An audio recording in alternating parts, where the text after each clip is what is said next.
I'm Eric Peterson, and you're listening to Pod Clubhouse. Pod Clubhouse. Got out of a DUI tonight because the cops found out I was his wife. Wait. You drove drunk. What were you thinking? I can't leave. I can't kill him. I'm stuck here like this until I die. And that's if I'm lucky. That's if Neil doesn't talk and Nick, So, why not get drunk and drive my car? Allison? The self-destructive bullshit? Killing yourself? It's just playing the victim again.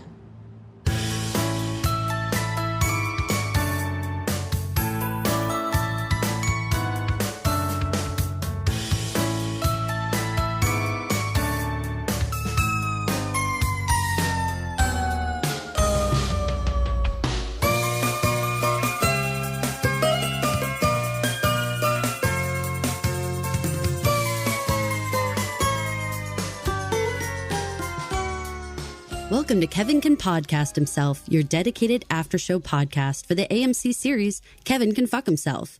This is Caroline. And this is Mike. Tonight we're discussing the season 2 premiere of Kevin Can Fuck Himself, Mrs. McRoberts Is Dead. It was written by series creator Valerie Armstrong and directed by Anna DeCosa, who directed the majority of season 1 episodes.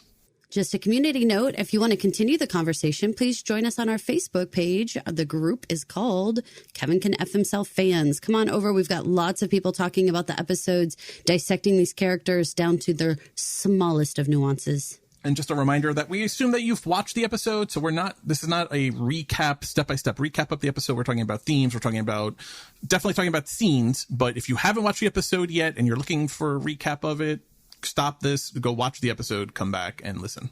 Oh, Caroline.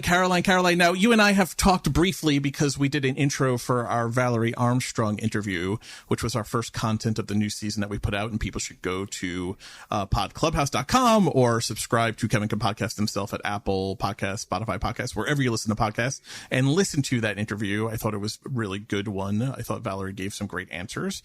But otherwise, this is the first time we're really sitting down and talking together about what we've seen so far in the new season.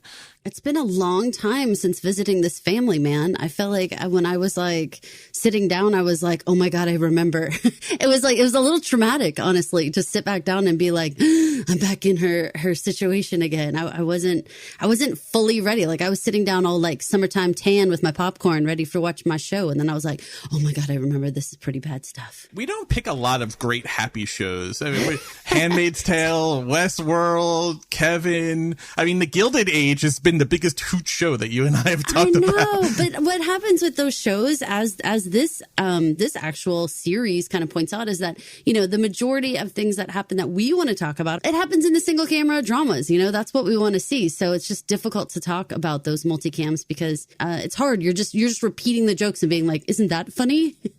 You're 100%. It's the Chris Farley interviewing people syndrome from SNL. Like that when you did that thing, it was so cool.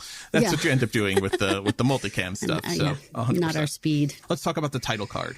There's no laugh track. There's not even that single awkward cough that we got at the very end of season 1 on the title card. It's just the buzzing tone that they have and a couple of sounds of duct tape ripping. The only real visual is that a drop of blood falls upon duct tape, which is sitting over the UC and the word fuck. Very dramatic. Ripping duct tape is a creepy sound, man. Oof. It is. And nothing sounds quite like it. You hear it and you think to yourself, that is duct tape.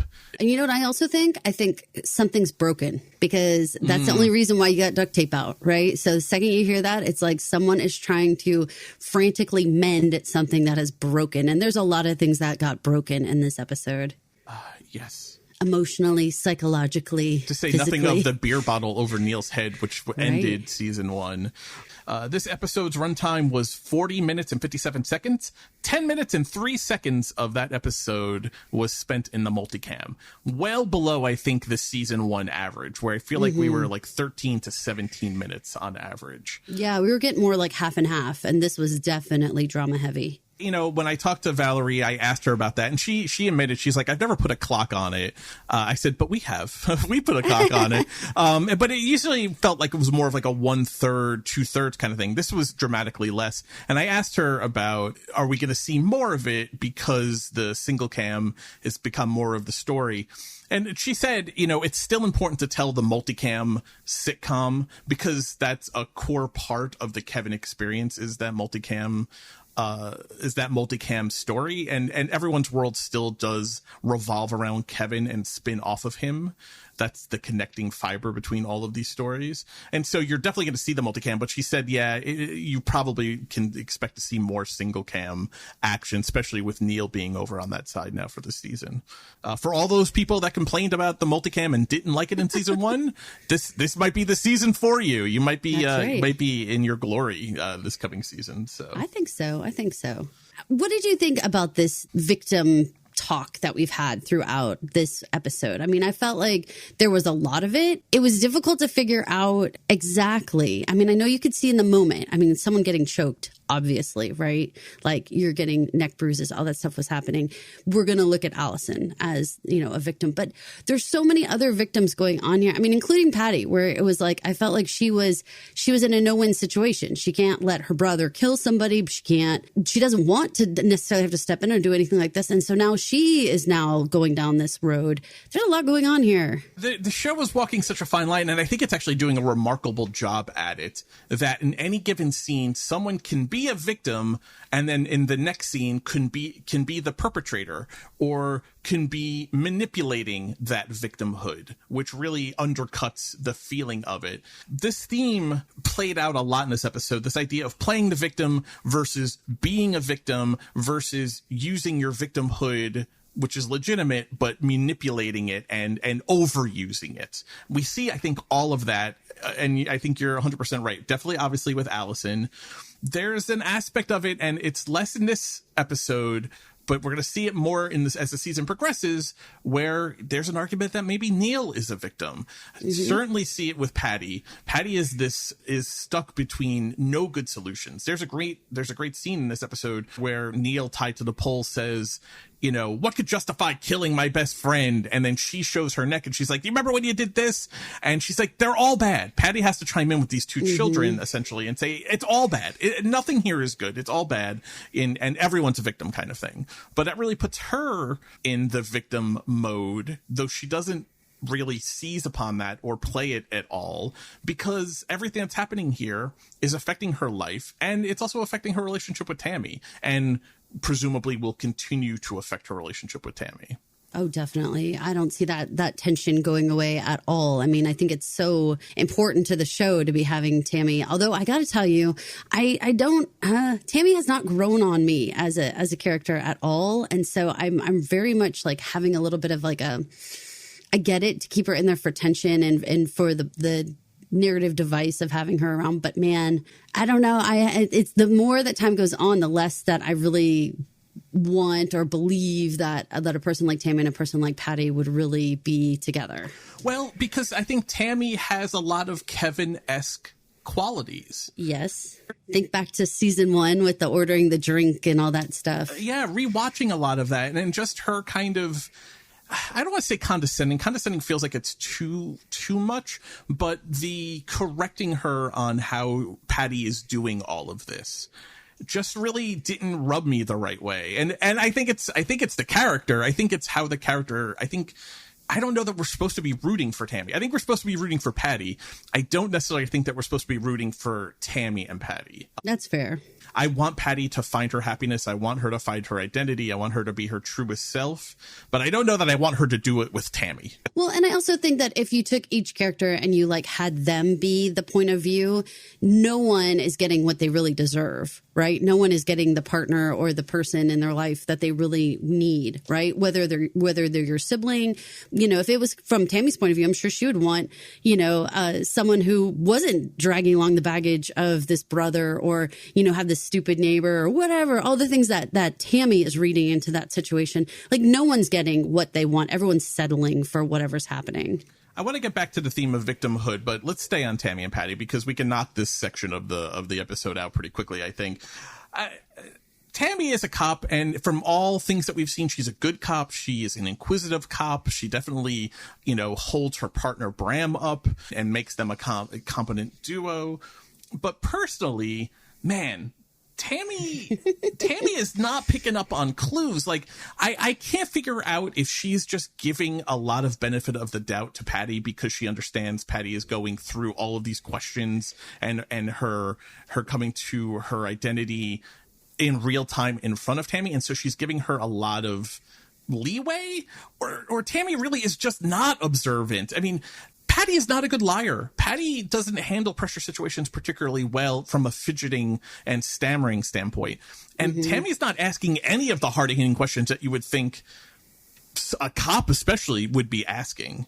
Am I reading that wrong? Is that your vibe too? No, I think that that's completely true. And I don't know to chalk that up. Again, you're saying maybe she gives her some extra leeway because this is such a new situation for Patty. But then also they're in a relatively young, relationship in terms of, just how long they've been together at all.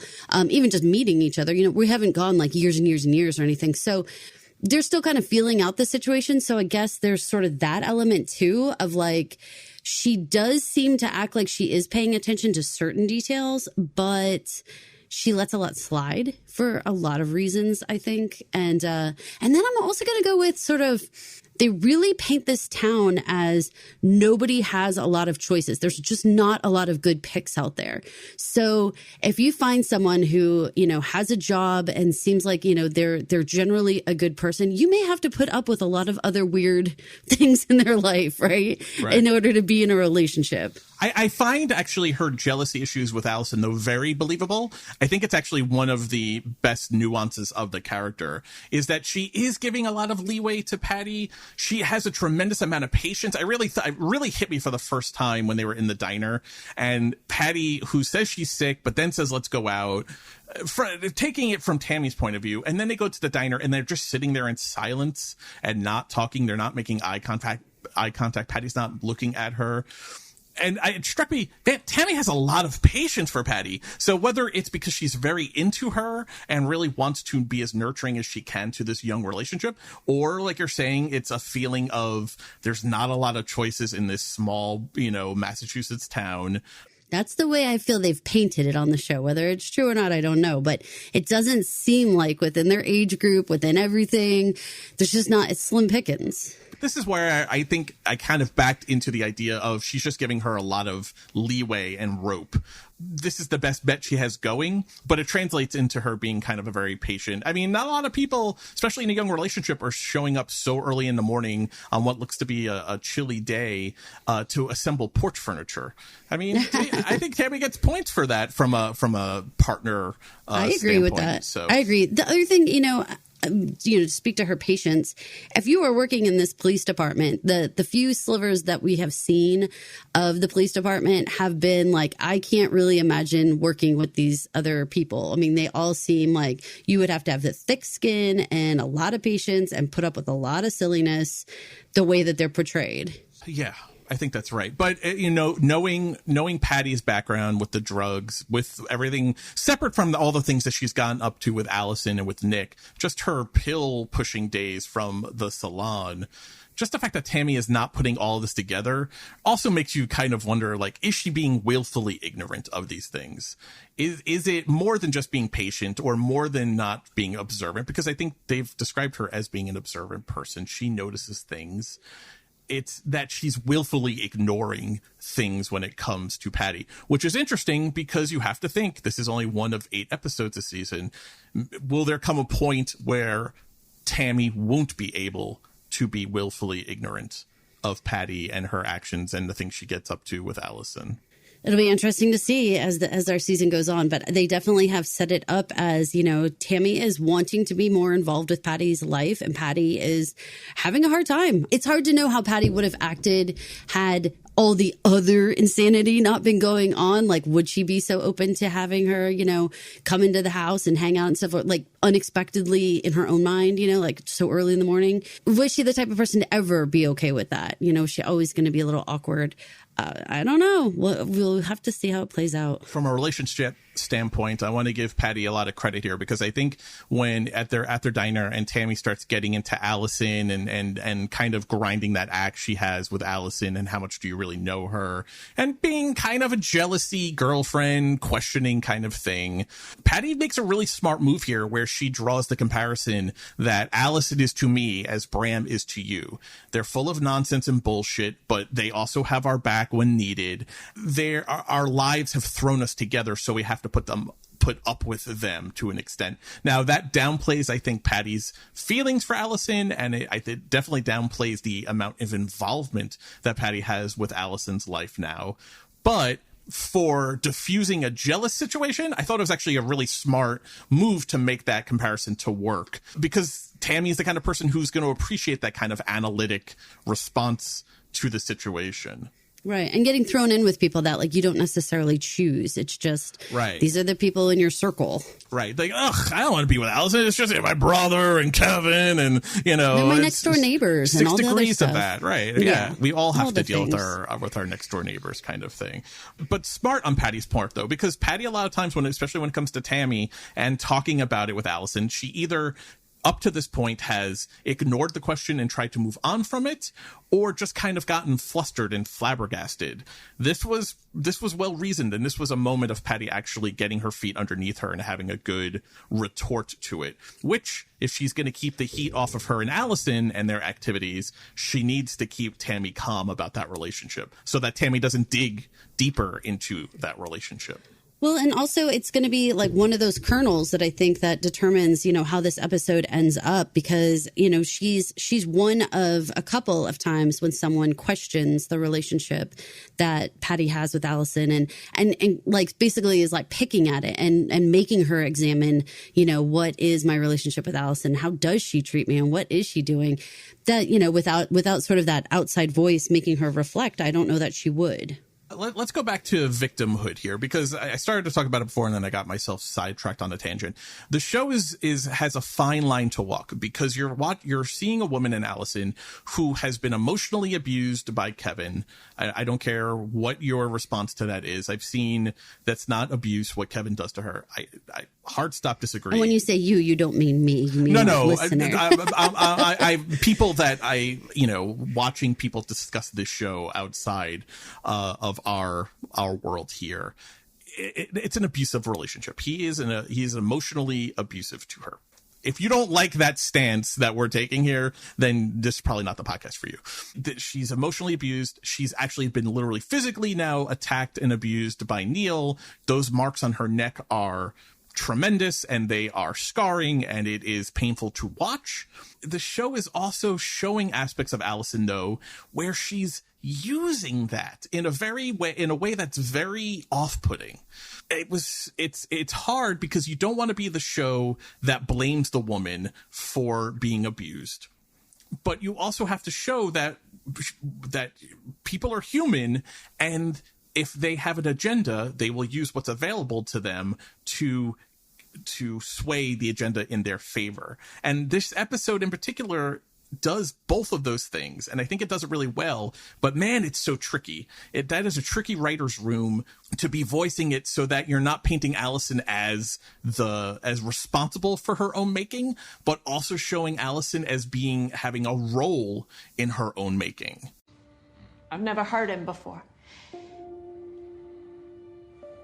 Hey, if you need a reminder of what he did. Jesus.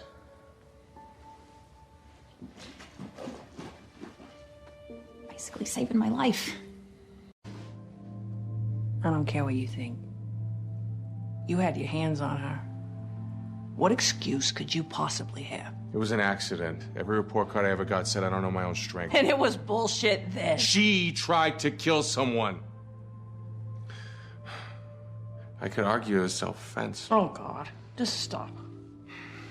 Jesus. That is no victim. Neil. Well, I didn't want him dead in your basement either, but we could have found another way. Why didn't you trust me? I couldn't wait for you to realize this is serious. So you think I don't know that? I didn't want to hurt him. I didn't want any of this. But also, stop showing off the bruise. Yes, Neil did that. But you're not just some victim. Made it worse. What? Yeah, somehow I made him famous. Got out of a DUI tonight because the cops found out I was his wife. Wait. You drove drunk. What were you thinking? I can't leave. I can't kill him. I'm stuck here like this until I die. And that's if I'm lucky. That's if Neil doesn't talk and Nick, So, why not get drunk and drive my car? Allison? This self-destructive bullshit? Killing yourself? It's just playing the victim again. So in these clips, you hear Neil telling Patty that's no victim, talking about Allison. You hear Neil and Allison talking about how her whining, the but Kevin whining. But then you have the clip of Allison showing her neck again to Patty, and Patty saying, don't keep playing the victim. You're no victim. And at the very end of the episode, when she's learned that she's drank and driven, and gotten herself into an accident, and she's having a little bit of a pity party, Patty calls her on it and says, don't play the victim again. Don't do that. That's all very tricky because she is a victim, but she also has to make sure she's not manipulating it. It's very hard for me to talk about because I am a 6-foot big burly man, and it's very difficult for me, and I want to be very careful and respectful of talking about the subject. But I think to talk about the show, you have to talk about this specific topic and this idea of being a victim and playing a victim versus being a victim. I want to look at it from the standpoint of how does Allison get out of the situation? Part of the steps to getting out of any situation is figuring out what part you play in that situation, because those are the only cards you really hold. Everybody plays some role in what's happening in their lives.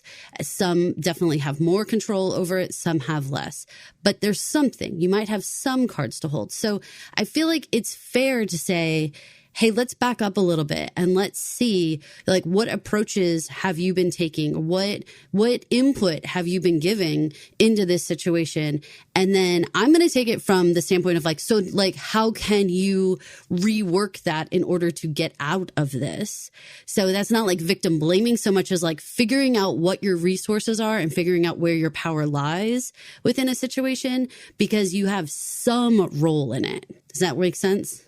Yeah, no, it absolutely does. And I think especially at the end of the episode when Patty hears Allison drove drunk and then tells her she's playing the victim again. When she says it earlier to her, she says, stop showing me your neck. You're not some victim. That's right after Patty had alone time with Neil and took in some of his words and ingested them. Here, there's a lot more time that has gone on, and so I think Patty has had time to breathe on how she's feeling about Allison and this whole situation.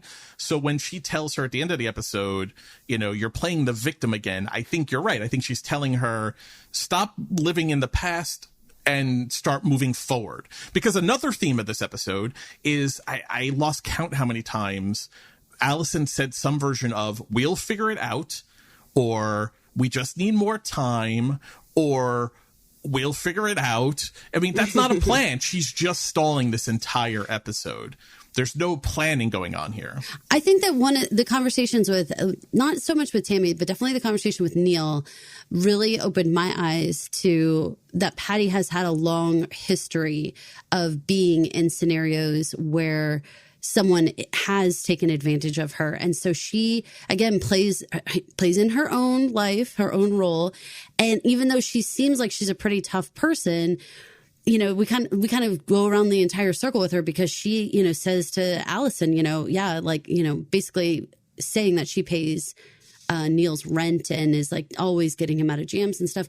But then is basically doing the same thing with Allison. And we have that little like snippet from her like being in high school and being played by people, even calling her, you know, a name she doesn't even like, but she just puts up with it. Right. All that type of stuff. Like she obviously has a slice of her pie that isn't this super tough girl. She really does want to be likable and like in with somebody, have a friend, but you know, she has taken it on the chin too. So there's a lot of examining of like, what role are you playing? So I almost feel like when Patty walks out on that ambulance bay and hollers at Allison, there's a lot of like hollering at herself. You know, because she just is sitting there obviously thinking about what Neil said about that girl and just you weren't even invited to the party and all that stuff. So she's like going to go out there and be like, you know what? Like get a grip and like start acting like you have some amount of responsibility in what you're doing. No one forced you to get behind the wheel of a car. You know, like you are making decisions that are causing things to get worse. I see her basically saying that to herself as well. What the hell are you thinking? No. Don't start. Don't start that guilt-tripping crap. Oh, it's crap? Look at all this. Ugh. I don't know why I'm bothering to try to make you care. Because she won't let me go, and you do what she says, no questions asked. That's not true. Oh, please. I've been watching you two. She says we all the time, like you're in this together. But Patty... where is she? You do the work and she calls the shots. So why waste my time trying to get you to help me, Trish? Don't call me that. Well, but Lisa Fazzolari called you that your entire junior year. That girl kept failing that driver's test and you'd chauffeur her everywhere. Once to a party that you weren't even invited to, right? Shut up. You just sat outside keeping the car warm, but this is even more pathetic. Let's talk about Lisa Fazzolari and Trish. I thought this was genius. I think there's a couple of insights into Neil and Patty in their upbringing and their personal life in this episode. I thought this was probably the biggest single reveal we've really had, or most important reveal we've had about Patty in her formative years. What did you think about hearing this proto Allison that Patty had in her life? This felt very real to me.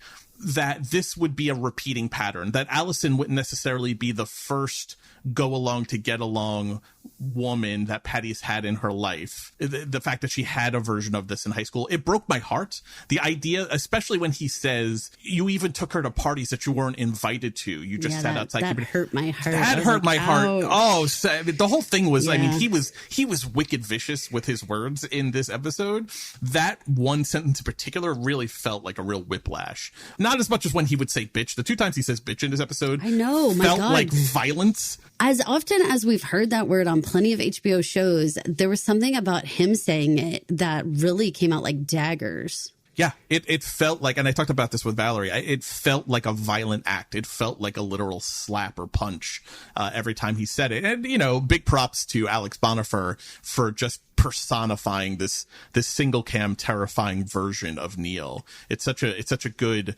backside of the coin that we thought we'd do with Neil. Which, stay tuned for a future episode. We will have an interview with Alex Bonifer, and he's going to talk to us a little bit more about how he made that transition and how he basically embodies Neil. Have you known people like this? Because this felt very, like I said, this felt very real to me. This idea of you go along, you do whatever they say without asking questions. I feel like people are either this person, especially through their teen and 20s, or are the Allison or Lisa Fazzolari. I feel like a lot of people fall on one side or the other with this kind of character. That's probably true in terms of, you know, are you sort of like the one that people want to be friends with, or are you the one that is like the hanger on? I think that's probably true. However, I will say that for the vast majority of people, you probably ebb and flow. There's probably times when, you know, you get transfixed on somebody and you're like, man, I'll do anything to just be in their orbit. Like, I'll do whatever. But then there's other times when, you know, you kind of, the way that I see Patty and with her black hair and her black clothes and everything. Like, I feel like she's like completely shielding herself. Like she's in an ebb flow time where, you know, she kind of peeps on Allison. We believe over the years, you know, and, you know, notices her clothes and all that kind of stuff. Like she has these cracks in the armor, but she is still, you know, armored up. So I think she, like anybody, especially during like middle school and high school, when you're still trying to figure out who you are, there's friends that you had in elementary, and then all those people kind of get sifted out and people start breaking into groups. And there's that push and pull of like, where do I belong, and who's gonna take me in for real, and who's gonna I'm gonna ride their coattails, or I'm gonna try to fit in as long as I can, but really I'm just being used. I think that's super common. I really honestly think, I don't know about guys, but I can say with women, like I definitely feel like there's that kind of, you want to be as popular and whatever as you can be, but at the same time you realize that there's some people like you cannot deal with what they're going to make you do or whatever in order to be their friend. It's like the price tag's too high. For me anyway, I think there's also a romantic aspect to it too. And I think I think Neil was using this as a particularly sharp knife to cut her with, because I feel like there is a romantic angle to this. I still hold to my feeling from season 1 that Patty is in love with Allison. There's just too much evidence to it, especially towards the end of the season when Allison is trying to get Patty to stay right before Patty storms out, before Neil attacks Allison, and Patty's like, what are you going to say? And Allison almost says words that Patty wants to hear, but then doesn't, and pulls back from it. And I'm going all the way back to when she knew she was wearing that Gap dress. Yeah, Nice that's callback. Not something Patty would pay attention to unless she was really into you. And there's another aspect to this too that comes up, and I don't know that people would make the connection necessarily to what we're talking about here with the Lisa Fazzolari and the Trish clip. He knows everything. No, he doesn't know everything. And Nick is alive. This whole thing, when it was just the two of us, I don't know, it seemed reasonable, justifiable, but it wasn't, it's not. He knows Allison, and now he's tied up and bleeding, and we did that too. Okay. This is early on in the episode where Patty tells Allison, when it was just the two of us, quote, it seemed reasonable, justifiable. But now that Neil knows, and Neil is bleeding on the floor, and that Nick is still alive, that's all kind of changed for Patty. Like the reality of the situation has come flooding into her because this solo island of Allison and Patty having this Thelma and Louise-esque scheme together has blown up in their face.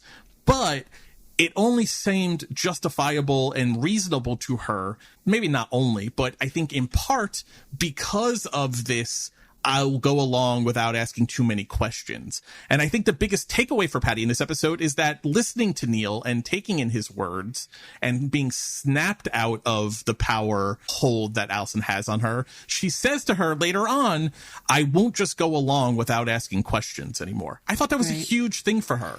It definitely is. And I think that Allison very much underestimated what the relationship between siblings would be. For Patty and Neil, I mean, they're all each other have. Allison doesn't understand the bond that those two have. And so when she's sitting there trying to like be like, whatever, you know, like it's stupid, Neil, like we're not going to take him to the hospital and stuff. Like she is absolutely 100% not understanding, like this is her flesh and blood. Like why in the world do you think she's going to protect you, Allison, over Neil? There was just like some fundamental stuff there. And I know we don't know too much about Allison's family, and I'm hoping we're going to find out more in this season, but I definitely got like only child vibes. I got like all kinds of stuff because she just didn't get the sibling relationship at all. In the same way Tammy has a lot of patience for Patty, I think Patty actually gives Allison a lot of leeway. This is her brother, and it takes far too long in this episode for Allison to be forced to realize, like, the dude's bleeding on the floor. Yes, he attacked you and he's bad for that, but he's also my brother. Like, you almost killed my brother when you hit him with a teapot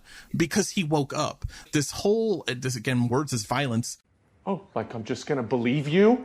Look at what you did to me. Well, look what you did to me. Oh, that's the same as trying to kill someone? It's all bad, okay? And I can't believe you helped her. I thought you were one of us, but this? You're clearly nuts. I always knew you'd take after Mom. Ow! You're a useless piece of shit, just like Dad. You hear me? Okay. that was crazy, but it's also exactly how siblings talk to each other, that no one else is allowed to talk to siblings. Mm-hmm. We know they have some sort of shared trauma. I mean, we know that they lost their mom. We know that their father raised them and it was a mess. Raised them, I'm going to put in like air quotes because it sounded like he was mostly not there and they were raising themselves.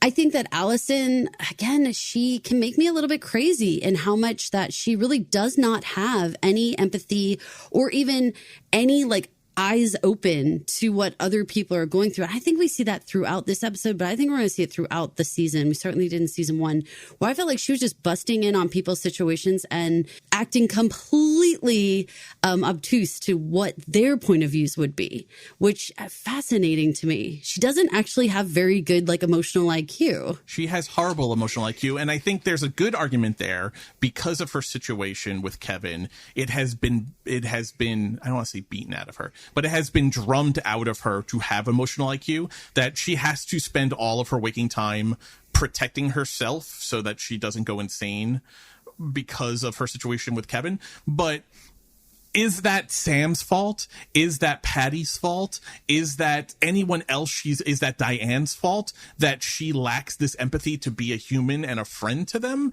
I don't know. And I don't know how much of a leash they should give her for her lack of empathy. They all seem to put up with it to a certain extent. Patty more than maybe anyone else. Sam is not in this episode. Diane is worrying about her own things, but her lack of empathy and you say great, her emotional IQ. This is something we talked all the way back in season 1, all season about. It's about, if this is a show about female friendship as much as it is about her toxic marriage to Kevin, she's a bad friend. She's a bad female friend in a female friendship show. Well, and I can say, so this is one of those things that I feel like I have experienced in terms of being like a parent of special needs kids. For me, sometimes I have to make friends with people who I would not choose to be my friend, but because they're in the same boat with me, I have to have some sort of alliance with them and I have to work with them. And it can even be social situations where it's not like, oh, we're working for some sort of legislative thing where we're going to quote work together. I mean, like I have to sit at backyard barbecues with people I would never choose to hang out with because our children have similar diagnoses or something, you know, like it's like there's a lot of people who end up in the same boat who they do not actually care about each other, but they're supposed to have each other's backs, which is a really messy situation because it's hard to have each other's backs when you don't actually care about them. But I have found that I'm able to do that. I can have people's backs and not actually care about them because it's sort of like there's that mutual destruction, mutual benefit situation.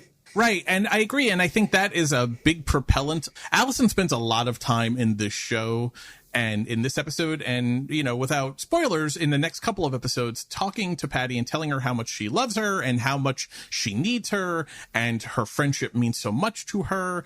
Go back to the end of season 1, the end of the finale episode, right before Neil attacks Allison. She says, "You lifted me up. You brought me back to life." These are dramatic, strong words, but there is a performative nature to them because of the way Allison acts the rest of the time.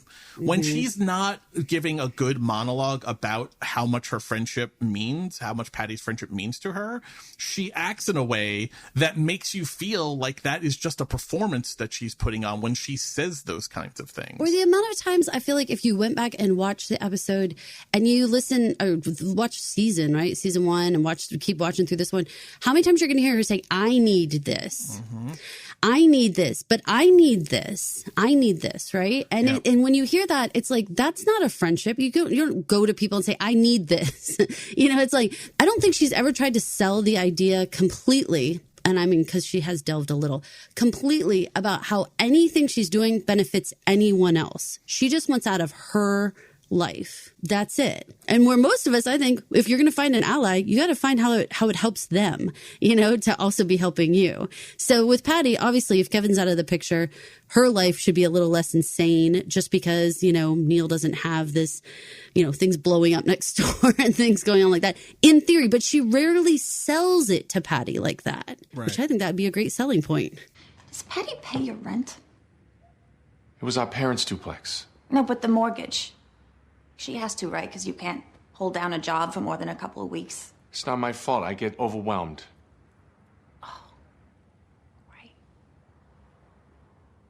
And everything else. Does Kevin pay for everything else?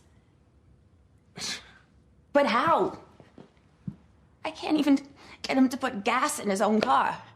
He never does anything I want him to. Why would he? You know how often you say, but Kevin. Okay. We made a drinking game out of it last St. Patty's Day. I blacked out.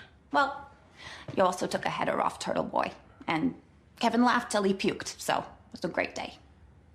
You're always trying to make him do stuff. Or not do stuff. But when has nagging him ever worked? When Patty is forced to go off with Tammy to their diner date, Allison gets her alone time with Neil. I thought actually the staging in this episode was great, that Patty has alone time with Neil. Well, Patty takes away something from here. Allison and Neil have this conversation, and it's cut up into a couple of different audio clips where I think ultimately both of them are going to benefit from this conversation. The But Kevin clip, though, is Allison tries to apologize to Neil for things getting out of hand, but then immediately begins to chastise him for Patty paying for everything in his life, and whatever she doesn't pay for, Kevin pays for, which is annoying Allison because she can't get Kevin to do anything for her. Well, and also when you were talking about abuse and you stopped at emotional, I was thinking, what about all the financial abuse? What about taking their savings and spending it without even telling her anything? And clearly, basically financing the guy next door's playtime because she's making the connection of like, you would never have any spending money, would you? Like when you go out to dinner or when you do anything, when you go to Tricky Kevin Ricky's, must be paying for you too. Oof. That was a blow. Why you get that and I can't get basic respect from him. And Neil is ready. He's locked and loaded with an answer of her nagging. He says the fact that he blacked out from how many times she said it because they made a drinking game of it. Drinking game? Oh, Mike, that's painful. It's so painful. It's so painful. But she is able to, and I give Allison credit here, she's able to actually improve her lot because she listens to him. That's the part about taking responsibility, like finding where your power lies, you know, like, okay, you can say, I don't have any control in this situation. Or you can say, okay, you're right. I say that and that equals that. Well, what if I change what I say? Then can I actually have a new thing? It's actually a great piece of advice I think Neil accidentally gives her without realizing he's giving her advice. But from Neil's point of view, he's just trying to explain why. Give her some self-awareness. It comes across, I mean, listening to Neil here, from Kevin's point of view, Allison sounds like high-pitched white noise. Right? It's the Charlie Brown teacher, the way Neil is describing her. They don't even hear her words. They just hear wah, wah, wah, wah, wah, wah. You have to take a breath. Neil is a little bit of a mastermind, though, right? Let's play the idiot audio clip. And how are we going to do that? I don't know. Blackmail? We'll figure it out. Okay? No. We have to do something now. Reason with him. Reason? With Neil? Yeah. He's not a complete idiot. He just wants you to think he is. Why? Because then you pay his rent and bail him out for 30 years. That is its own level of scam. How can we ever look at Neil as this goofy, lovable sidekick when you have this kind of Batman villainy about him? 30 years is a long con to get people to be paying for your shit and taking care of all of your responsibilities for you. He gets overwhelmed, he says. He doesn't pay for anything. Patty pays for his rent. I mean, Patty lays Neil bare here. This is brand new information to Allison. See, I don't think it's brand new. I'm going to stop you. Putting it together for 30 years? Yeah, but that's the thing. It's because this is the whole, like, she has seen no value in trying to see it from anyone else's point of view. This is totally the emotional IQ deficit rearing its head. This is not news. She knows Neil doesn't work. She just never bothered to sit there and like give him the amount of time to figure him out. You know, she just made assumptions and moved on and didn't even realize how much it was affecting her life. But what does that also say about Patty, though? Is Neil just another Lisa Fazzolari? Is Neil just another Allison for Patty? Just another person where she goes along and doesn't ask questions but for 30 years, she's taken care of all of his messes. Well, so this situation, or is it because it's siblings and so it's different? It's a little different because they have that shared trauma part. So I think it's not just because they're siblings, because there's plenty of siblings who would call each other on their shit.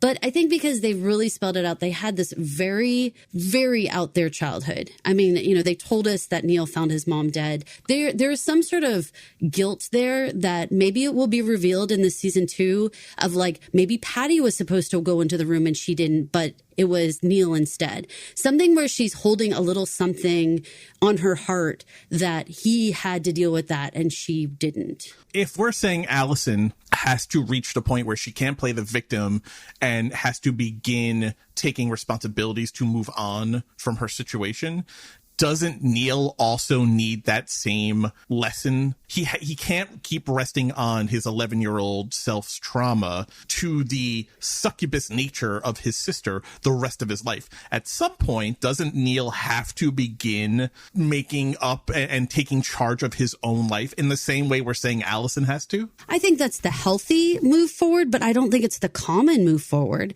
I mean, I think that a lot of people, they get into this situation, especially how he's saying like, he's already in this cycle of not being able to hold a job and he's already made excuses for himself. And so there would have to be something pretty catastrophic and or like enlightening for him to come out of this cycle at this point. I mean, we've all seen the Facebook posts of like, you don't get to just say, I have this, cycle of abuse or this generational shit that comes behind me. Like you do need to do some work, like at some point so that you don't pass it on to other people. Because at this point, when we're talking about, who's the abuser, I mean, you're right. Neil is abusing Patty at this point, and she doesn't deserve that. She doesn't deserve that to continue to go on to her.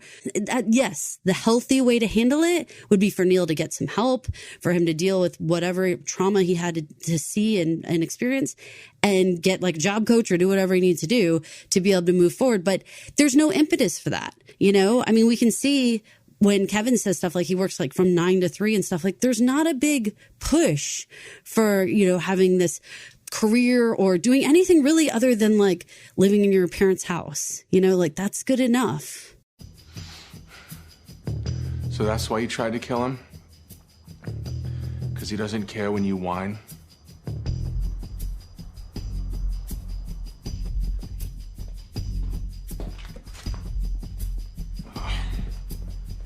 He doesn't care when I whine, but he laughs when you bleed. Oh, come on. Maybe someday you'll see that. In the same way that Neil accidentally gives Allison important Kevin life advice in When Did Nagging Ever Work, she has in this clip, I think, and we don't see it here, but my feeling is this feels like the kind of thing with if Neil is going to be stuck in the single cam world, the kind of information he needs to be told, harsh as it is. In this episode, the underlying theme of this episode is harsh truths from people you don't want to hear harsh truths from. And she says to him, he may not care when I whine, but he laughs when you bleed. That's rough information for anyone to hear, but especially about someone that you're so slavishly devoted to you. I hope that resonates with Neil. I hope it does. I mean, I think that we're going to see that Neil has got to be having some serious growth in this season because too much has happened to him. Like when I say something catastrophic has to happen or something enlightening, something catastrophic has happened. So this is the catalyst now that should launch him in another direction, whether it's going to be self-awareness, whether he's going to be even more, sort of intense and sort of reckless because now he has this extra stuff going on in his head. He has like multiple trauma now. Or will he actually have a moment where he's like, hang on a second, like Kevin's really treating me crappy and I've been treating Patty crappy. And like, where do I fit in here? I don't know. I sure hope so, but that might be wishing too much healthy choices on our people. Not only was it Patty, Neil, and Allison taking in words that I think the others felt in a harsh truth kind of way. We haven't talked at all yet about the cautionary tale of Diane and Chuck. I feel like that was the original John Cougar Mellencamp. Definitely. A little ditty about Diane and Chuck. Yeah. But I mean, I this is a really interesting storyline. You and I talked a lot about Diane in season 1, especially towards the beginning of the season, because I feel like she was more prevalent then. Well, that was when Allison was still employed at the Packy store.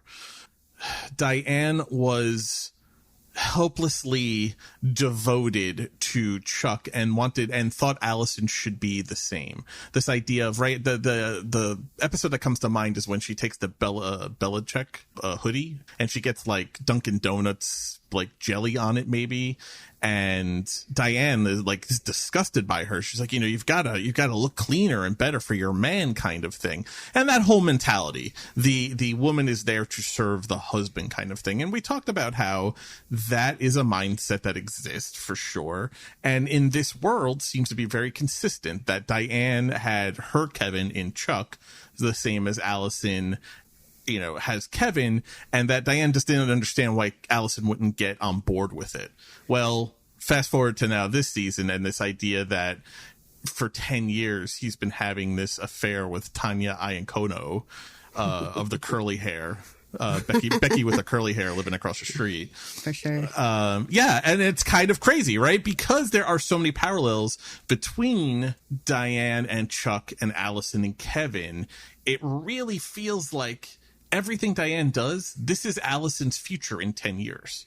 The thing that stuck out to me about Diane and the conversation about needing to like dress up for your man and everything was about the fact that she had some sort of ailment. I don't remember if it was with her back or her feet exactly, but that she had special shoes to help them, but that Chuck told her to wear them on her own time.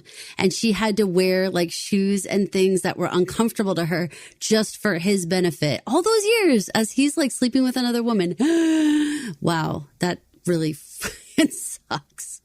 This whole Chuck thing, you're better off, okay? You're never gonna have to look at another open cabinet again. It's not just the cabinets. It's the back door, the bathroom vanity, the dishwasher. I could have tripped over that and broken my neck, but he couldn't be bothered. 22 years I spent closing stuff behind that man. No. Dee, this isn't sad. This is like when someone dies, but they're really old, so it's fine. This isn't a funeral, it's a celebration. Yeah. Yes. But I've been Mrs. Charles McCanty for so long. It's like I like cleaning up after him. Because I don't know what I did before. Well, you were a whole other person. And you'll find her again. Okay? Just need a few more wins. I thought that this was really the most interesting part of, at least maybe not as relates to Allison, but Diane's own story. This idea that she's been closing stuff after him for 22 years and she likes it. She likes cleaning up after him. But more importantly, and they really bury the lead on it, she doesn't know who she would be if she wasn't Chuck's wife. Right. And I think that is probably the number one reason ultimately people stay in a lot of bad marriages or dead end marriages, because they are terrified, and it's been so long since they weren't married to their partner. They don't know who they are on their own anymore. They don't remember back when. I feel like I've seen a cartoon where like a bird is like allowed out of the cage, like the little doors open and they fly out and they get like spooked or something and they like go back in and close the door themselves. Like there's something about sort of the feel of like, yeah, it might be a cage, but it's like my cage. It's my familiar. Well, isn't that Books in Shawshank Redemption? Isn't that his name? The librarian, the mousy guy who was super old. He had been in Shawshank. Brooks, yeah. That's right. Yeah. He had been in Shawshank for so long. He literally killed himself because he couldn't survive without the automation. Diane is Brooks, right? Yeah. She doesn't know. It's been her jail sentence has been so long. She doesn't know how to live. But that's tricky though, right? It's easy for me to sit here and say like, that's not a reason you gotta go. But also, it's the same. Isn't it maybe the same as people who tell Allison, why don't you just get a divorce? Why don't you just leave?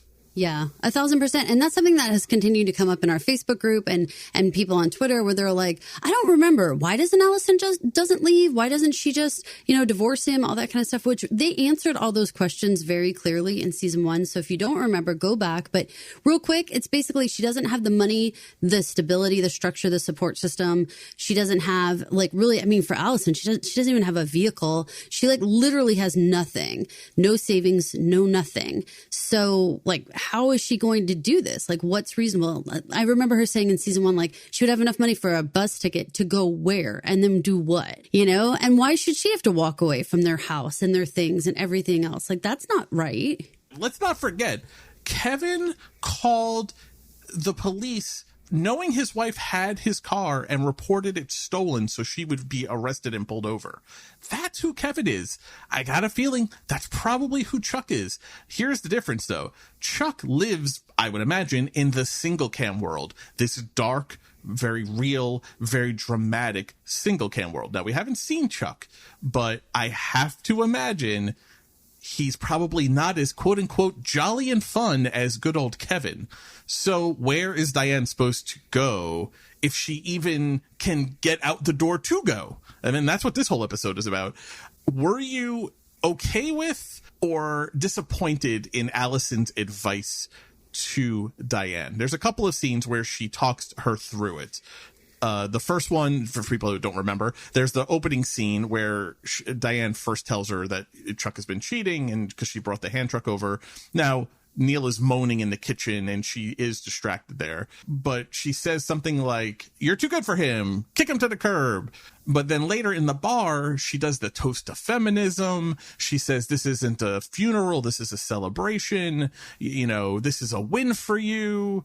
These all seem like kind of empty platitudes. I felt like maybe Allison, of all people, should have maybe done better for Diane here. I'm curious your take on it. I think it's a really good point that at the end of the day, Allison, again, still can't even see another woman really in her same position and not just be telling the same kind of crap that, what I was just talking about, what's going on Twitter, or what's going on in Facebook group about you just leave. This is a celebration, blah, blah, it's not. And Allison knows that in her heart, but she is so just self-centered for the most part that she really can't even see that what's going on with Diane, that you're giving crappy advice or you're giving empty advice that really, few people can really act on in a moment. There's people who can leave eventually if they save up some money, if they make some plans, whatever. But she is offering the same kind of crap that was offered to her from other people like Patty or anyone else. Just leave. Think back to how angry she was, Patty,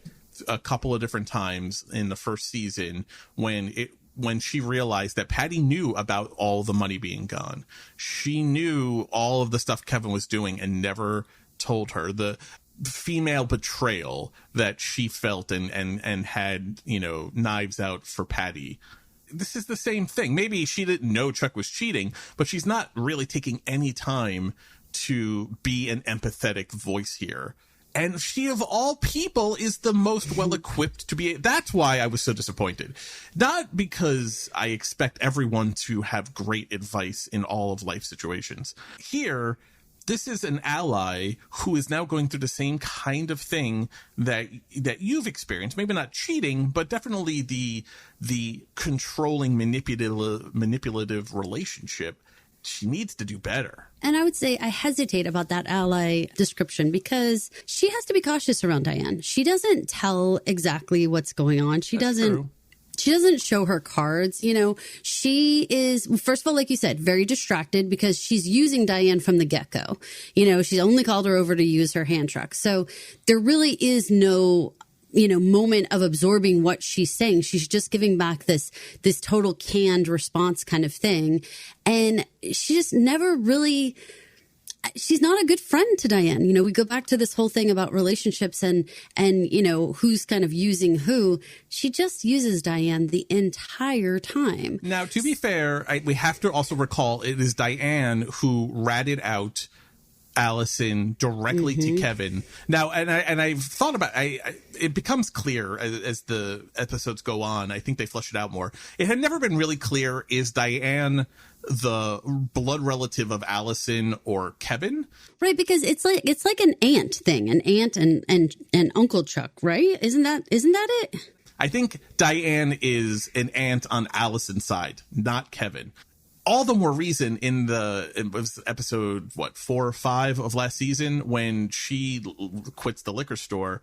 Kevin knows because Diane called her and ratted her out. Now that was shitty, and we called Diane about that. And we were not kind to Diane or really sympathetic to Diane last year. But at some point, don't we also, even if this person has been shitty to you in other aspects, isn't this a moment where you stop and have a little compassion or a little empathy?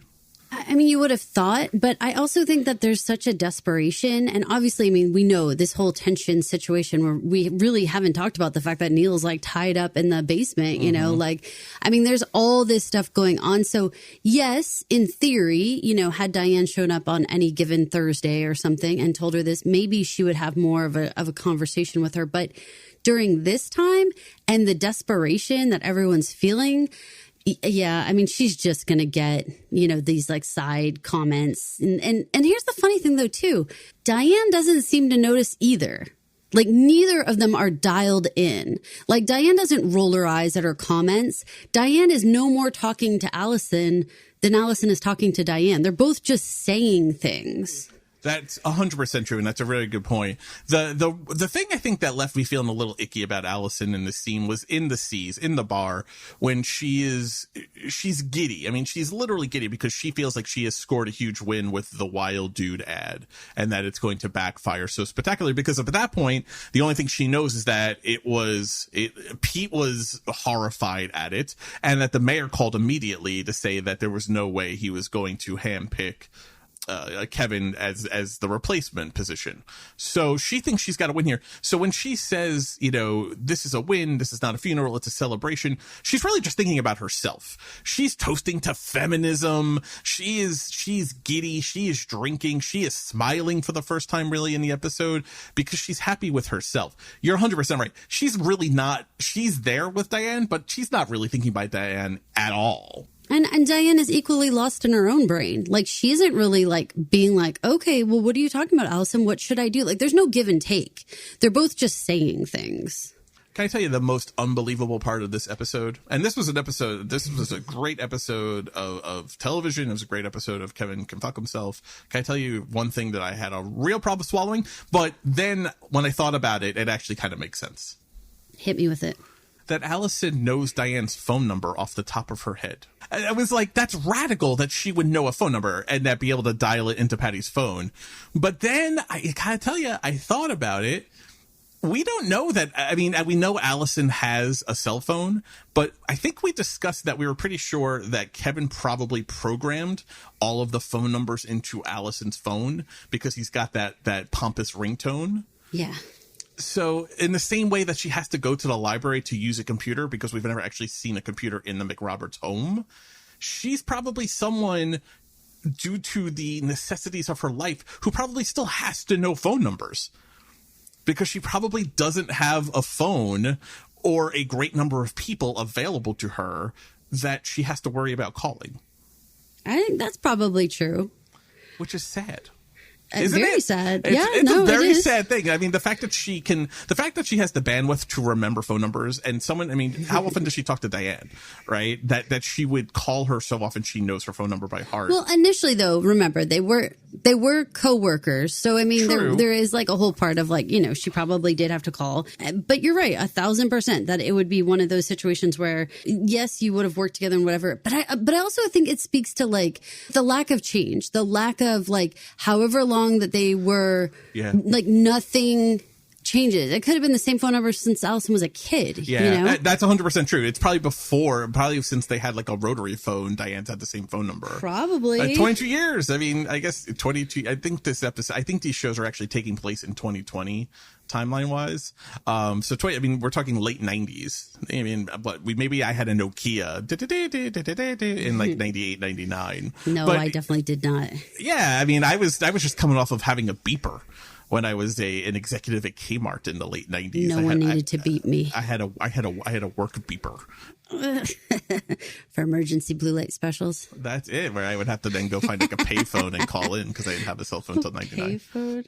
But the question mark is, did you know Kmart's phone number? I mean, I probably did. I absolutely did. Well, Kmart also, the last 4 digits were always the store number. So anyway, it was a little passing comment when I saw that. I mean, you've got Neil bleeding on the floor. You've got Patty yelling, and she's like, "I know this phone number." Bloop, bloop, bloop, bloop, bloop, bloop, bloop.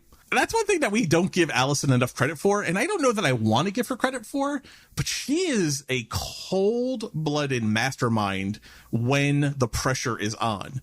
And for as much as Patty fumbles and stammers and panics, Allison is like her heartbeat does not change. She's calling Diane and thinking in the moment to go get a hand truck. She's handling this entire situation much better than I think I would. And I'm a pretty big dude. And she's handling it very, very well. She does this movement, and this is, I think, Annie Murphy, but when she is chastising for Patty, she's like, "And you're still yelling." She does like this whole montage across her face of like angry face and then a smile face, and then she takes a deep breath face and then a calming face, and then she calls Diane. It's a really impeccable like half-second split of face acting that she does. Go watch it again, guys. If the very beginning of the episode, she runs through all the emotions and then she just is calm, cool, and collected. It's very impressive. She would make an excellent serial killer. Well, it remains to be seen. It remains to be seen. Let's touch on the sitcom plan, because we planted the seeds of it from Allison's conversation with Neil, where he planted the idea of when did nagging ever work, which she carries over into the multicam world. Let's talk about Kevin, his campaign ad, Pete and his storyboards, and Allison's encouraging him to try and capture how awesome he really is, bro. I think this is another one of those times when Allison can act shocked and everything else, but it's like, get your head out of the sand, man. Like, she just doesn't look around and pay attention to the things. You would have thought that based on the police officer's response to Kevin, that she would have had a better grip on, you know, what is going on with him and who is like, or how people respond to him, you know, and especially like her whole lifetime with him. Like, that's her beef, is that, you know, he always seems to somehow charm these people. Everybody loves Kevin. That's her refrain. So then I get it. I really do get it about, like, she's thinking he'll make such an ass of himself. They can't help but hate this. And it seems like the mayor is one of the only people who was like, no. But, you know, the rest of the town people, I mean, they were eating it up. So if she didn't learn a lesson when his uptight boss got into the drinking in the backyard. Yes, good example. Like, how could she possibly misjudge the crew here in the seas, and then, you know, just the overall reaction. Total fumble on her part, which is a shame because it's impressive manipulation up until that point, right? She comes in and she's trying to diffuse him in like a very heads-on kind of way, and she says, "But Kevin," and she hears it because he mocks her, and she hears coming back to her the "but Kevin" whine. She, in like a second, just like switches she just flips her switch, and she so leans into his ego. And that's when we get this bro clip here, which just made me laugh out loud the way she delivered it. I'm just worried that this ad, it isn't you. How do you mean? Dad says it's all about name recognition. That's my name.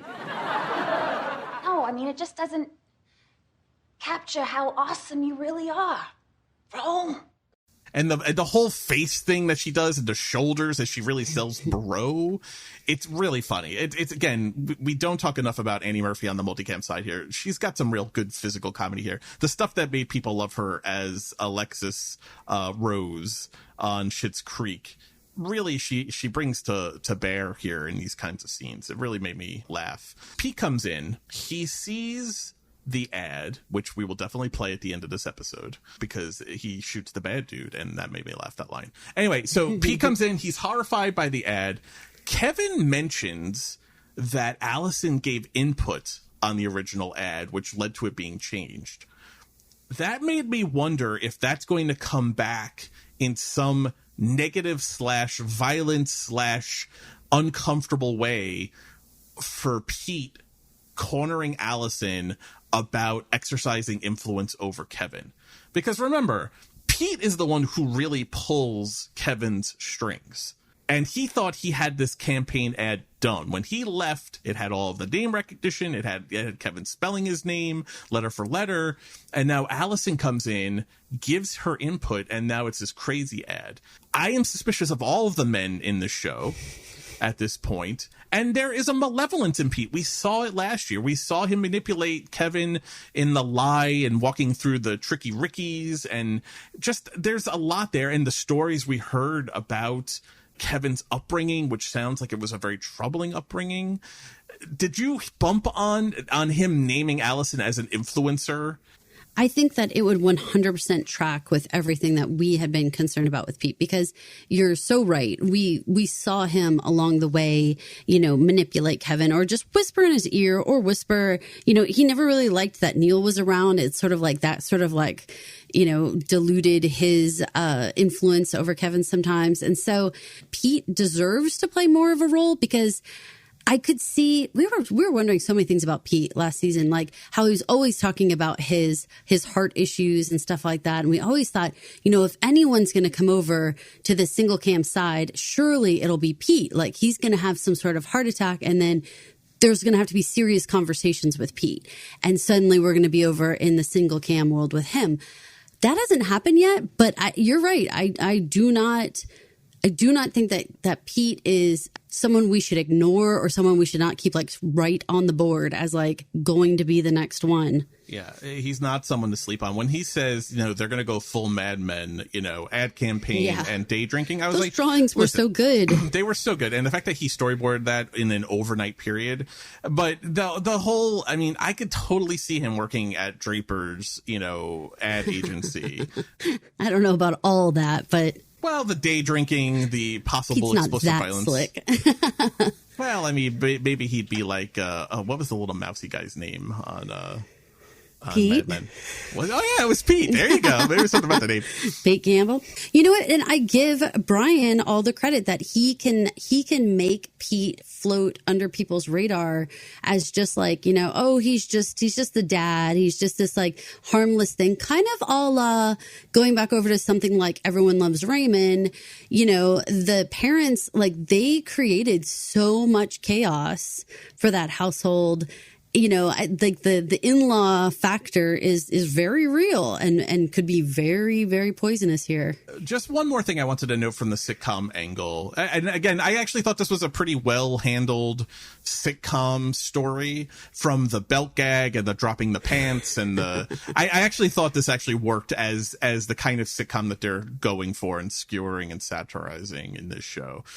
Allison comes in. She has thrown on Patty's workout clothes or jogging clothes and sweatshirt. Yeah.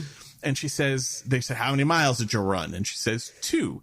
And the two of them now, but Pete and Kevin roll their eyes at her. I have in my notes, I'd like to see either of them run the 2 miles that she ran. Oh, no, 1,000%. The judginess of them, it's just, it's so over the top. In a larger sense, just picking up clues and word choice. In this scene in the kitchen and in the scene where Pete first describes the kind of campaign ad that they need to do for Kevin, he says the word serious twice, and Allison says seriously when she says to Kevin, you're seriously going to be doing this campaign. I thought it was a really weird word choice to use multiple times, and in a show And Kevin even makes this point to his father. He says, serious, me? I'm like, I'm serious is not the word to use me. It made my ears perk up only because Kevin is not the person that you use the word serious around. And now we have it 3 times said about him or in connection to him. I don't know what it means, but it's like one of those things that just kind of got like into my brain, burrowed into my brain a little bit. Pete says, we could really change this town. We could really do things better for people like us. And he like makes like such a specific, like meaning me and you, like only. And then their examples are like peeing outside a bar. Like you can pee anywhere you want. And I was like, oh my God, like this is their level. So when Pete says serious, I mean, grain of salt. True, but think about what he did though from the storyboarding to the campaign that he comes up with is ridiculous because there's too much name recognition in it. But it sounds exactly like so many real political ads though. The storyboard art is exactly what a professional person would do if they were going to pitch a campaign ad. There's an aspect to Pete that is very much grounded in the way adults run their business and take care of their business.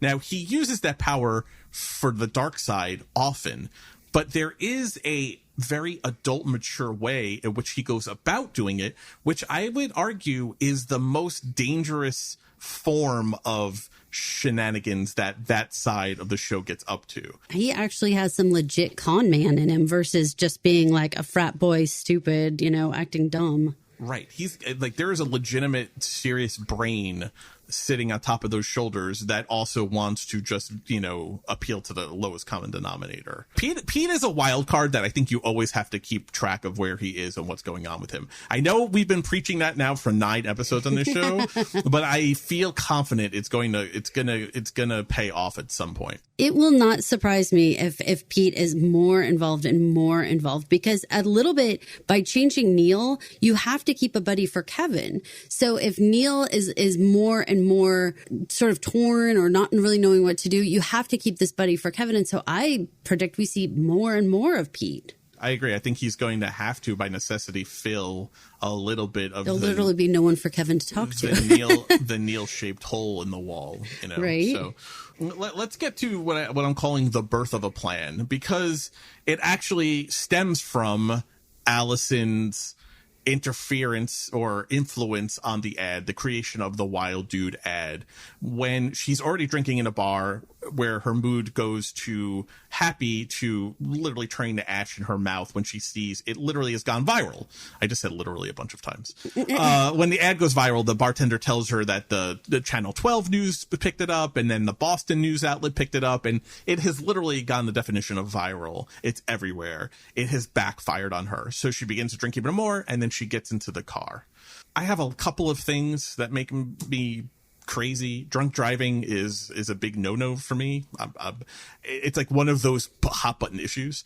So when she gets into the car, I was very disappointed. I was very sad. Whatever was going to happen, I didn't know what was going to happen, but whatever was going to happen, I was very sad that she was putting herself in this position. And Kevin's phone, we hear his tone ring. Now, was she going to silence his call when she leans over and takes her eyes off the road, do you think? Or was she going to pick it up? Because remember, in season 1, she explains to Patty, you can't ignore Kevin's calls. I think pick it up. My first instinct was that she was leaning over to silence the call. But when I thought about it, I was like, well, that goes against how she's explained how she has to deal with Kevin when Kevin calls. But she's also in this reckless, destructive mode. So I'm not sure. Does it make a difference? I don't know. But the net effect is she takes her eyes off the road. She drives herself into a ditch. I love the scene with the nurse. Let's play the nurse clip. Glad you went in a ditch instead of hitting anyone else. The guys at the scene told me I fell asleep at the wheel. Your husband a cop or something? Or something, yeah. Must be nice. Is your husband a cop or something? Allison's response is, or something.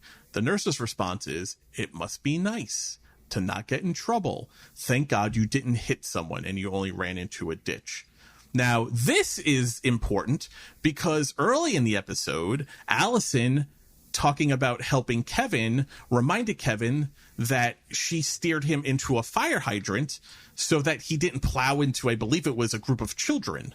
How funny that in this same episode, she took herself into a ditch, and you have the nurse saying, thank God you didn't hit someone and that you went into a ditch. I thought it was like a nice kind of like mirror of each other. What did you think of this nurse calling her out? Did that surprise you that the nurse would call her out? And also that we see the effect again of the Mighty Moo and Kevin's popularity with the police, the Mighty Moo immunity card that the police have given him. Well, I think that it actually kind of cracked the door more for me about what we were talking about with like, what cards does Allison hold? And while she is absolutely 100% reluctant to ever admit this, she actually benefits from some of the shit that Kevin does. And this is a good example, that she's being left off the hook because she is his wife. She always associates being his wife as like the worst thing possible. And in this case, she's actually being given a free pass. Kind of not unlike there's other people in the storyline whispering to Patty, like, maybe Allison's a bad friend. Maybe Allison's a bad friend. She has both Diane and this nurse be like, your husband's so great. Isn't it so great you're married to this guy? Because look at these things that are happening. So it's like people are like whispering another point of view into these characters' ears. And it makes sense if someone would start to listen to that. Well, I don't think the nurse was saying how cool it is. I think she was shaming. I said she benefited from it. I said she benefited from being married to him. But if you listen to Allison's description, she never benefits from being Kevin's wife. But this was a big benefit. Right, but the nurse is shaming her for that benefit. It doesn't really matter. It doesn't. It doesn't. No, it doesn't. In effect, because Allison does get out of things because that she's married to Kevin. Which is not something she would ever look at. She would never really realize that or take that to heart. That all the times that Kevin wins, she could be winning too. You know what I mean? Because she could lean into some of this. Funny you say that, because the last sitcom moment of the episode, Kevin is telling her that she is winning by proxy. Mm-hmm. He says to her specifically, you're winning because I'm winning, and because you're my wife, that means you're winning too. He wants her to come to the house when the pictures are being taken, not because she's going to be in pictures, God no, but because he wants her to be there to cheer him on. What do you think? I think I'd rather fake my own death.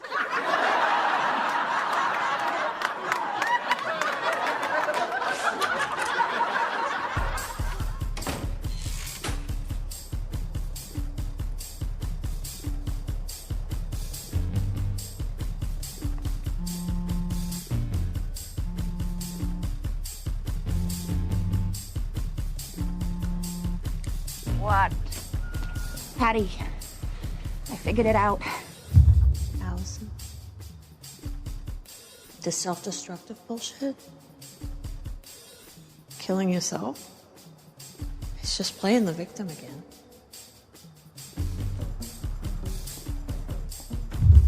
Nick, your brother, everything that's happened.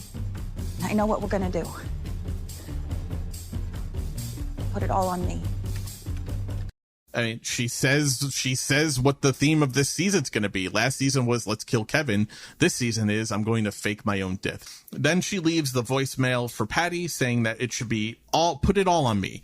Everything. Nick, Neil, everything that's happened, put it on her, because she has this idea now that she is going to fake her own death. What did you think of the library scene, especially as a callback to season 1, where she hit restricted content for searching perfect murder? Tonight's episode, she hits restricted content for searching fake your own death. First, I have to say that her comment like that to him, and actually a couple of her other comments, felt more harsh and more blunt and more straightforward, nasty than season 1. And I don't know if I'm just hearing it differently. You're not. I don't know. It's 100%. You're okay. 100%. Yep. Because all the other times she'd be like, oh, Kevin, or just kind of whatever. Or she'd say something, but it would, I'm thinking of her, when he squirted all that food all over her dress and stuff she wouldn't say something like, I'd rather fake my own death. That is a strong set of words you're using. And even in her delivery with the smiley face and stuff. Yeah. Real biting, real sarcastic in his face. Surprised at all of those things. So starting with that, I mean, I am for this faking death idea because this seems like it actually really could work and it could give her a chance to get out of here.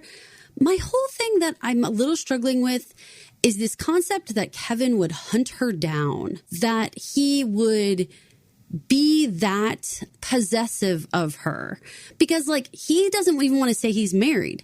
He doesn't want to even have her in the pictures. There's like all these parts that I'm like, I don't know, that doesn't exactly jive. That does she have to fake her own death, or if she just walked away? Because faking your own death, you don't get to take all the money. You don't get the house. You don't get anything. Like, it's the same thing as just getting on a bus and leaving. I mean, are we really supposed to believe that Kevin would hunt her down? We have to table this discussion because there is an aspect of episode 2 that I think goes to why this decision makes sense for her. Okay. Well, I am looking forward to talking about the episode 2 about it. But it's fair to ask, right? I mean, it's very fair for audiences to say, like, wait a minute. Like, I mean, is this guy really going to be like that? But we had part of that discussion. That's part of the why can't she just leave conversation. And we believed last year she couldn't just go away. She couldn't just walk away. We took that off the table as something because, yes, he only wants her around when it benefits him or suits his needs. But when he wants her around, he will call the cops on her and have her arrested so that she is brought home to him. But I assume if you were just going to walk away, like I said, you're not like taking his car or whatever, like you're just walking away. The thing that bugs me is that faking your own death does not secure any funds. It does not secure any support system. It doesn't do anything that walking away wouldn't have done. Without much more, because again, I want to discuss this more in episode 2. I would say that a controlling person, and I think Kevin is a controlling person, controlling people do not give up their prizes and property as they see it willingly. Even if it doesn't suit any logical purpose to pursue it, the slight to their ego and to their sense of themselves that she would deign to walk away from him will not sit with someone like a Kevin. I mean, I'm looking forward to exploring it. I'm thinking about Kevin's resources and the things that he he doesn't have any computer skills. He doesn't have a computer. Like, how would he even possibly? You're right. The buffoon that we've seen Kevin be in the multicam doesn't make sense that he would pursue her and track her down. What if, like, you asked Alex Bonifer, does Neil live in the single cam world when he's not around Kevin? What if Kevin doesn't actually always live in the multicam world? What if there's an aspect of Kevin that does exist in the single cam world?